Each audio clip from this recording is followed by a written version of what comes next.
नमस्कार मंडळी. स्टार प्रवाहावरील लग्नानंतर होईलच प्रेम ही मालिका सध्या प्रेक्षकांच्या चांगलीच पसंतीस उतरताना दिसत आहे. या लोकप्रिय मालिकेतून घराघरात पोहोचलेली काव्या देखील प्रेक्षकांच्या गळ्यातील ताईत बनली आहे. अभिनेत्री ज्ञानदा रामतीर्थीकर हिने ही भूमिका साकारली आहे. याआधी ज्ञानदा ही ठिपक्यांची रांगोळी या मालिकेतून प्रेक्षकांच्या भेटीला येत होती. आता मात्र ज्ञानदा ही आपल्याला एका नव्या भूमिकेत दिसणार आहे. ज्ञानदा आता मोठ्या पडद्यावर झळकणार आहे. अभिनेत्री ज्ञानदा रामतीर्थीकर चा नवा चित्रपट प्रेक्षकांच्या भेटीला येत आहे.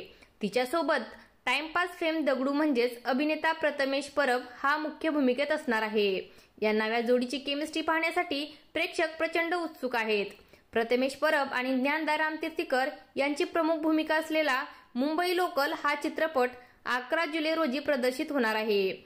गुढीपाडव्याच्या शुभमुहूर्तावर या चित्रपटाच्या प्रदर्शनाची तारीख जाहीर करण्यात आली आहे. त्यामुळे मालिका विश्व गाजवल्यानंतर आता ज्ञानदा ही मराठी चित्रपट सृष्टीतून प्रेक्षकांच्या भेटीला येत आहे.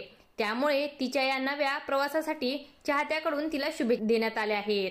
जर तुम्हाला काव्या म्हणजेच ज्ञानदा रामतीर्थीकर आवडते का हे मला कमेंटमध्ये नक्की सांगा. आणि व्हिडिओ आवडला असेल तर लाईक आणि शेअर करायला विसरू नका. धन्यवाद.